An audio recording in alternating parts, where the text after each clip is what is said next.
ಸಾಕಾದ್ಲು. ಆ ಆಫರ್ ಐತಾ ಈ ಆಫರ್ ಐತಾ ಅಂತ ಆಫರ್ಗಳು ಒತ್ತಿ ಒತ್ತಿ ಒತ್ತಿ ಅಪ್ಪ ಅಮ್ಮ ಆಸೆ ಪಡಿಸ್ತು ಪಾಪ. ನಾನು ಸುಮ್ಮನೆ ಇದ್ದಿದ್ದು ಮಗುಗೆ. ಸುಮ್ಮನೆ ಇದ್ದಿದ್ದು ಮಗು ಸುಮ್ಮನೆ ಇದ್ದಿದ್ದು ಮಗು ಬಂದ್ಬಿಟ್ಟು ಅಲ್ಲಿ ಪಿಜ್ಜಾ ಒತ್ತಿದ್ದು ಯಾರು? Domino's pizza. ಆಂಟಿ ವಿಡಿಯೋ ನೋಡಿದ್ರಿ? ನಾನೇನೋ ನೋಡ್ತಿದ್ದೆ ಕಣ್ಮನೆ ಇನ್ಸ್ಟಾಗ್ರಾಮಲ್ಲಿ. ಸೊ ಇವತ್ತು ಟ್ಯೂಷನ್ಗೆ ಹೋಗ್ಲಾ ಬೇಡವಾ ಅಷ್ಟೇ ಹೇಳಿ ನೆನ್ನೆ. ಹೌದು ಅವಳಿಗೆ ಕೇಳ್ಬೇಕು. ನೆನ್ನೆ ಏನಾದರೂ ಯೂಸ್ಫುಲ್ ಆಗಿರೋದು ಮಾಡಿಸಿದ್ರೆ, ಟೈಮ್ ವೇಸ್ಟ್ ಮಾಡಿದ್ದಿದ್ರೆ ನೆನ್ನೆ ನಾನು ಇವತ್ತು ಹೋಗಲ್ಲ. ನಂಗೆ ಸರಿ ಕೇಳ್ಬೇಕು. ಅವ್ಳು 3 ಮಾರ್ಕ್ಸ್ 70 ಬಂದ್ಬಿಡ್ಲಿ ಮಮ್ಮಿ. 3 ಮಾರ್ಕ್ಸ್ ಕಟ್ಕೊಂಡು ಈಗ ಉಪ್ಪಿನಕಾಯಿಗ ಕಳ ಫಸ್ಟ್ ಈಗ ಮುಂದಕ್ಕೆ ಬರೋ ಮಾರ್ಕ್ಸ್ ಬಗ್ಗೆ ಯೋಚನೆ ಮಾಡು. ಅದು ಇಂಪಾರ್ಟೆಂಟ್. ಆ 3 ಮಾರ್ಕ್ಸ್ ಹೋಗೈತೆ 3 ಮಾರ್ಕ್ಸ್ ಹೋಗೈತೆ ಅಂತಾರೆ ಅಂತ ಸ್ಟಿಲ್.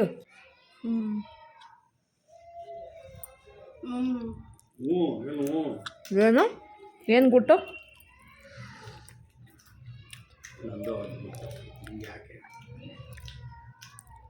ಏನಿಲ್ಲ ಬಿಡಪ್ಪ, ನಮ್ದೇನೋ ಮಾತು. ಪಪ್ಸ್ ತರ್ತೀನಿ ಅಂತೇಳಿ ಏನೇನೋ ತಂದಿದೀಯಾ? ತಿಂದೆ ತಾನೆ, ಕೆಲಸ ನೋಡಿ ಹೋಗಿದ್ವಿ. ಮನೆ ಇದೇನು ಮನೆ ಬರ್ತಾ ಬರ್ತಾ ಹನಿ ಕೇಕ್ ಇಷ್ಟೆಷ್ಟು ಮಾಡ್ತಾ ಇದ್ದಾರೆ. ಇನ್ನೇನು ಲಾಸ್ಟಲ್ಲಿ ಇಷ್ಟೆಷ್ಟು ಸೈಜ್ ಮಾಡ್ತಾರೆ ಅನ್ಸುತ್ತೆ. ಈ ಸೈಜ್ ಈಗ ಈ ಸೈಜ್ ಇದೆ, ಆಮೇಲೆ ಇಷ್ಟು ಈ ಸೈಜ್. ಹೊಸ ಬೇಕ್ರಿ ಸ್ಟಾರ್ಟಿಂಗ್ ದೊಡ್ಡ ಮಾಡಿದ್ರು ಅಲ್ವಾ? ಚೆನ್ನಾಗಿತ್ತು ಅಲ್ಲಿ ಹನಿ ಕೇಕ್. ನಾನು ಅಲ್ಲಿ ಟೇಸ್ಟ್ ಮಾಡಿ ಚೆನ್ನಾಗಿದೆ ಅಂತೇಳಿ ನಾನು ಹನಿ ಕೇಕೇ ತಿಂದಿಲ್ದಳು. ಈಗ ಒಂದು 3ನೇ ಸತಿ ನಾನು ತರಿಸ್ತೀನಿ ತಿಂತಿರೋದು. ಆನೇ ಮಾಡಿಲ್ಲಲ್ಲ ಬೆಳಗ್ಗೆಯಿಂದ ಮನೆ. ಅಲ್ಲಿ ಏನಾರು ಇರ್ಲಿ ಮನೆ, ಯಾಕೆ ಮನೆ ಟಿವಿ ಎಲ್ಲ ಗಾಳಿ ಗಿಳಿ ಹೊಡೆದೋತು ಮನೆ. ಇಲ್ಲ ಚಿನ್ನಿ ಟಚ್ ಆಗುತ್ತೆ. ನಾನು ಮೊನ್ನೆ ಚೆಕ್ ಮಾಡಿದೆ. ಟಿವಿ ಇನ್ನೊಂದು ಸ್ವಲ್ಪ ಈ ಕಡೆ ಫಿಟ್ ಮಾಡಬೇಕಾಯ್ತು. ನೋಡೋದು ಇದು ಟಚ್ ಆಗುತ್ತೆ, ಆ ಹ್ಯಾಂಡೇ ಟಚ್ ಆಗುತ್ತೆ. ಅಲ್ಲಿ ನಾನು ರೂಮಲ್ಲಿ ಇಟ್ಟಿದ್ದೀನಿ ಸಣ್ಣ ಸ್ಟೂಲ್ ಇಡೋಣ ಅಂತ ಅಂದ್ಕೊಂಡೆ. ಅದ್ರಲ್ಲಿ ಫೋನ್ ಇಡಕ್ಕೆ ಬೇಕು ರೂಮಲ್ಲಿ. ರಾತ್ರಿ ಅಲ್ಲಿ ಹೋಗಿ ಇಟ್ಕೊಂಡ್ರೆ ಆ ಕಡೆಗೆ ಈ ಕಡೆಗೆ ಅದೇ ಸರ್ಕಸ್. ಕರ್ಗುತ್ತೆ ಸೊಂಟ ಬಗ್ಗೆ ಎದ್ದು ಮಾಡಿ. ಫಸ್ಟ್ ನೀನು ಕರಗ್ಸಮ್ಮ. ನೀನು ಕೂತಿದ್ದ ಜಾಗದಿಂದ ಎದಂತೆಲ್ಲ ಫಸ್ಟ್ ನೀನು ಕರಗ್ಸು. ಎಲ್ಲಿ ಸಣ್ಣ ಆಗ್ಬಿಟ್ಲು? ಬಾಡಿ ಸಣ್ಣ ಆಯಿತು, ಸೊಂಟ ಕೂತಿದ್ದ ಜಾಗದಲ್ಲೇ ಕೂತಿದ್ರೆ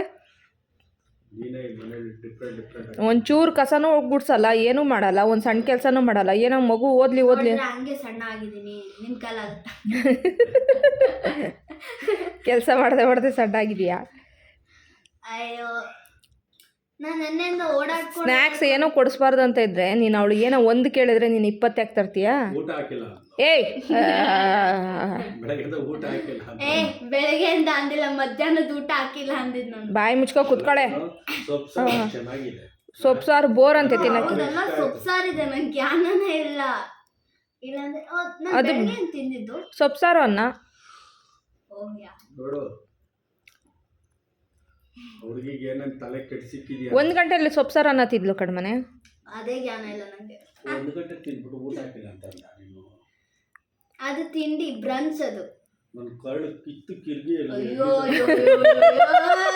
ಊಟ ಹಾಕಿಲ್ಲ ನನ್ನ ಮಗಳಿಗೆ. ಕೊರಳು ಕಿತ್ತೋಗ್ಬಿಟ್ಟೈತಿ. ಏನ್ ಅಮ್ಮ ಏನಂಗ್ ಮಾಡ್ಬಿಡುತ್ತಾ? ಈ ತರ ಸುಳ್ಳು ಹೇಳ್ತೇನೆ ಗೊತ್ತಿಲ್ಲ. ಅಲ್ಲ ಅದು ಬ್ರಂಚ್. ಓಕೆ, ಬ್ರೇಕ್ಫಾಸ್ಟ್ ಲಂಚ್ ಎಲ್ಲ ಮಧ್ಯದಲ್ಲಿ ಏನ್ ಚಿನ್ನಿ ಈ ತರ ಎಲ್ಲ ಸುಳ್ಳು ಹೇಳ್ತೀಯ? ಸುಳ್ಳು ಹೇಳ್ತೀಯಪ್ಪ.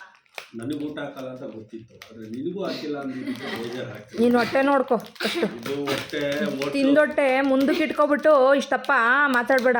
ನಿನ್ನಿಂದ ಈ ಹೊಟ್ಟೆ ಬಂದಿಲ್ಲ. ಓ ಆಟ ಡೈಲ. ಹೊರಗೆ ಹೋಟ್ಲು ಗ್ಯಾಸ್ಟ್ರಿಕ್ ತಿಂದಿದ್ದೀನಿ. ನೀನು ಹೋಟ್ಲಲ್ಲಿ ತಿಂದು ದಬಾಕ್ತೀಯ. ಅಂದ್ರೆ ಮಧ್ಯಾಹ್ನ ಊಟ ನೀನು ತಿಂತೀಯ ಅಷ್ಟೇ. ಬೆಳಗ್ಗೆ ಇಲ್ಲೇ ತಾನೇ ತಿಂದೋಗ್ತೀಯ, ರಾತ್ರಿ ಬಂದು ಇಲ್ಲೇ ತಾನೇ ತಿಂತೀಯ. ಅಲ್ಲೊಂದು ತಮಿಳು ಹೋಟ್ಲಲ್ಲಿ ಊಟ ಮಾಡಿದ್ರೆ ಎಷ್ಟು ಚೆನ್ನಾಗಿತ್ತು ಗೊತ್ತಾ? ನಮ್ಮ ಕೈ ರುಚಿ. ಅಯ್ಯೋ ಅಯ್ಯೋ, ನನಗೆ ಇವತ್ತು ಟೆನ್ಷನ್ ಆಗ್ತಿದೆ. ಮನೆ ಇದನ್ನು ಅಷ್ಟೇ ಬರ್ತಾ ಬರ್ತಾ ಡ್ರೈ ಪುಡಿ ಥರ ಮಾಡ್ತಾ ಇದ್ದಾನೆ. ಹೇಳಿದೆ ಡ್ರೈ ಇದ್ರೆ ಬೇಡ ಅಂತ ಅಂದೆ. ಸುಮ್ಮನೆ ತಂದಿದ್ಯಾ? ಚೆನ್ನಾಗಿರೋ ಫ್ರೆಶ್ ಇದ್ದರೆ ತಿನ್ನಕ್ಕೆ ಚಂದ. ಮನೆ ಆ್ಯಕ್ಚುಲಿ ನನಗೆ ತಿನ್ನಂಗಾಗಿತ್ತು ಕಣ್ಮನೆ ರಸಮಲೈ. ಸುಮ್ಮನೆ ರಾಮ, ಒಳ್ಳೆ ನಂಗೆ ಮೊದಲೇ ರಸಮಲೈ ಇಷ್ಟ ಆಗಲಿ. ಆಸೆ ಪಡಿಸ್ಬೇಡಿ ಸುಮ್ಮನೆ. ನಂಗೆ ಮೊದಲೇ ಇವಾಗ ಟೆನ್ಷನ್ ಆಗ್ತಿದೆ. ಇವತ್ತು ಹೌದಾ?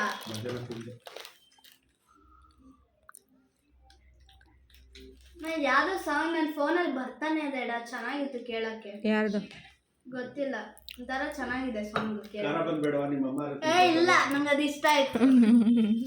ನಾನು ತಿಂತೀನಿ. ನಾನೇನು ತಿನ್ನಲ್ಲ ಬಿಡು, ಅವಳೆ ತಿಂದು. ಆದ್ರೆ ಜಲ ಒಳ್ಳೆ ಮಕ್ಳು ತರ ಆಡ್ತೀಯಪ್ಪ ನೀನು ಅಂತ. ಏನೇ ತಿಂದ್ಬಿಟ್ಟಿದ್ದೀನಿ ಮಕ್ಳು ಥರ. ಅಲ್ಲ ಫೋನಲ್ಲಿ ಒಳಗೆ ಮಾತಾಡ್ತಾರೆ ಅಲ್ಲಿಂದನೇ ಕಿರ್ಚ್ಕೊಂತೀಯಲ್ಲ, ನನಗೆ ಕೇಕು ಕೇಕು ಅನ್ಕೊಂಡು. ನೀನು ಕೇಳ್ತೀಯ ತಾನೇ? ನಾನು ನಿನ್ ಕೇಳ್ತಾ ಇದ್ದಿಲ್ಲ ಮನೆ, ನಿಜವಾಗ್ಲೂ ಕೇಳ್ತಾ ಇದ್ದಿಲ್ಲ. ಕೇಳೋ ಐಡಿಯಾ ಇದ್ದಿಲ್ಲ ನನಗೆ. ನನ್ನ ಮಗುಗೆ ಮಾತ್ರ ತಂದ್ಕೊಡಕ್ಕಿತ್ತು. ಹೋಗ್ಲಿ ಇನ್ನೇನು ಮಾಡೋದು ಅಂತ ಹೇಳ್ಬಿಟ್ಟು ಸುಮ್ಮನೆ ತಂದೆ. ಸಾಕು ಸುಮ್ಮನೆ, ನಿಮ್ಗೆ ಅಮ್ಮನ ಮೇಲೆ ಜಾಸ್ತಿ ಪ್ರೀತಿ ಅಂತ ನಂಗೆ ಗೊತ್ತು. ತೋರ್ಸ ನಿಂದು ಬುದ್ಧಿ ತೋರಿಸ್ಬಿಟ್ಟ ಅಲ್ಲ ಇದೆ ಬಿಡ್ರಿ. ಇವ್ರು ಯಾರಪ್ಪ ನಂಗಂತೂ ಗೊತ್ತು. ನನ್ನ ಏಜೋರ್ ಅಂತ ಇವರಲ್ಲ. ನಾನು ಹೆಂಗಿದ್ದೀನಿ ಅವ್ರು ಹೆಂಗಿದ್ದಾರೆ ನೋಡಿ. ಏನಿದೆಯಾ ಮನೆ ಕುತ್ಕೊಂಡು ಅವ್ರು ಯಾರು ನಿನ್ನೇಜವ್ರ ಥರ ಇಲ್ಲ. ನನ್ನ ಏಜೋರೇ, ನಿನ್ನೇಜವ್ರ ಥರ ಇಲ್ಲ. 2010 ಅವರು.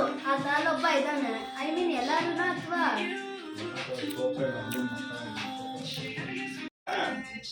ಮನೆ ರಾತ್ರಿ ಅದು ಹೋಯ್ತು. 1 ಗಂಟೆ ರಾತ್ರಿ ಹೋಯ್ತು. ನಂಗೆ ಭಯನೇ ಆಯ್ತು.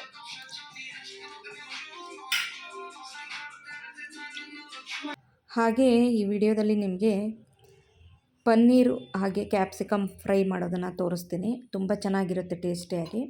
ಸೊ ಅದನ್ನು ಮಾಡ್ಕೊಳ್ಳೋದಕ್ಕೆ ಇಲ್ಲಿ ಒಂದು ಕಡಾಯಿ ಇಟ್ಕೊಂಡಿದ್ದೀನಿ. ಒಂದು ತವಾ ಅಂತಲೇ ಹೇಳ್ಬೋದು. ಇದು ಇಂಡಸ್ ವ್ಯಾಲಿ ಅವ್ರ ಕಡೆಯಿಂದ ತೊಗೊಂಡಿದ್ದು.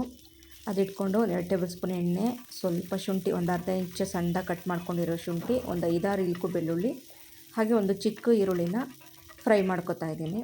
ಇಷ್ಟು ಫ್ರೈ ಮಾಡ್ಕೊಂಡಾದಮೇಲೆ ಒಂದೇ ಒಂದು ಟೊಮೆಟೊನ ಪ್ಯೂರಿ ಮಾಡಿಕೊಂಡು ಇದರಲ್ಲಿ ಸೇರಿಸ್ತಾ ಇದ್ದೀನಿ. ಟೊಮೆಟೊ ಎಲ್ಲ ಸೇರಿಸಿದ ಮೇಲೆ ಇದಕ್ಕೀಗ ಸ್ವಲ್ಪ ಅರಿಶಿನ ಪೌಡ್ರ್ ಹಾಕ್ಕೊತೀನಿ.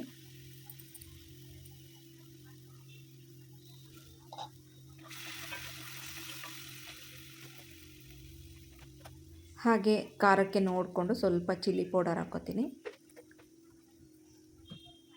ಹಾಗೆ ಇದಕ್ಕೆ ಸ್ವಲ್ಪ ಧನಿಯಾ ಪೌಡ್ರು ಕೂಡ ಹಾಕ್ತೀನಿ, ಅರ್ಧ ಟೇಬಲ್ ಸ್ಪೂನಷ್ಟು. ಇದಕ್ಕೆ ಸ್ವಲ್ಪ ಜೀರಿಗೆ ಪೌಡ್ರು ಕೂಡ ಸೇರಿಸ್ಕೋಬೋದು.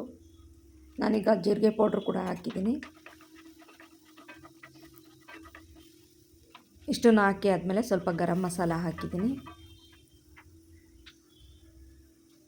ಈಗ ಈ ಮಸಾಲಾಗೆ ಸ್ವಲ್ಪ ನಾನು ಚಿಲ್ಲಿ ಫ್ಲೇಕ್ಸ್ ಹಾಕ್ತಾಯಿದ್ದೀನಿ.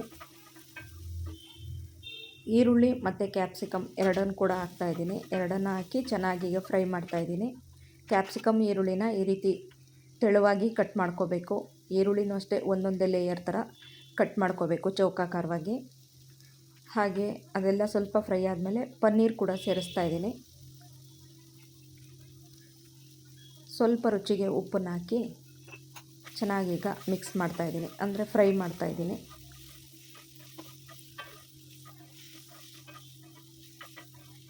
ಚೆನ್ನಾಗಿ ಫ್ರೈ ಮಾಡಿಬಿಟ್ಟು ಇದಕ್ಕೆ ಸ್ವಲ್ಪ ಲಾಸ್ಟಲ್ಲಿ ನಾವು ಕಸ್ತೂರಿ ಮೇಥಿ ಕೂಡ ಸೇರಿಸ್ಬೇಕಾಗತ್ತೆ. ನಿಮಗೆ ಶಾಲೋ ಫ್ರೈ ಥರ ಇಷ್ಟ ಆಗಲಿಲ್ಲ ಅಂದರೆ ಚೆನ್ನಾಗಿ ಬೇಕಾದರೆ ಕ್ಯಾಪ್ಸಿಕಮ್ಮು ಈರುಳ್ಳಿನ ಇನ್ನೂ ಚೆನ್ನಾಗಿ ಫ್ರೈ ಮಾಡಿಕೊಂಡು ಕೂಡ ನೀವು ತಿನ್ಬೋದು, ಚೆನ್ನಾಗಿರುತ್ತೆ. ಲಾಸ್ಟಲ್ಲಿ ಸ್ವಲ್ಪ ಕಸ್ತೂರಿ ಮೇಥಿ ಹಾಕಿ ಮಿಕ್ಸ್ ಮಾಡ್ತಾಯಿದ್ದೀನಿ. ಇಷ್ಟೇ ಸಿಂಪಲಾಗಿ ಮಾಡ್ಕೊಳ್ಳೋ ಅಂಥದ್ದು. ಬೇಕಂದರೆ ಸ್ವಲ್ಪ ಕೊತ್ತಂಬರಿ ಸೊಪ್ಪನ್ನು ಕೂಡ ಉದುರಿಸ್ಕೊಳ್ಬೋದು. ಸೊ ತುಂಬ ಟೇಸ್ಟಿಯಾಗಿರುತ್ತೆ. ಈ ಚಳಿಗಾಲದಲ್ಲಿ ಏನಾದರೂ ಸ್ಪೆಷಲ್ಲಾಗಿ ಟೇಸ್ಟಿಯಾಗಿ ಖಾರವಾಗಿ ತಿನ್ನಬೇಕು ಅಂದರೆ ಈ ಥರದೊಂದು ಕ್ಯಾಪ್ಸಿಕಮ್ ಮತ್ತು ಪನ್ನೀರ್ ಫ್ರೈ ಮಾಡ್ಕೊಳ್ಳಿ. ಈ ವಿಡಿಯೋ ನಿಮಗೆ ಉಪಯುಕ್ತವಾಗಿದ್ದರೆ ವಿಡಿಯೋಗೊಂದು ಲೈಕ್ ಕೊಡಿ. ಧನ್ಯವಾದ.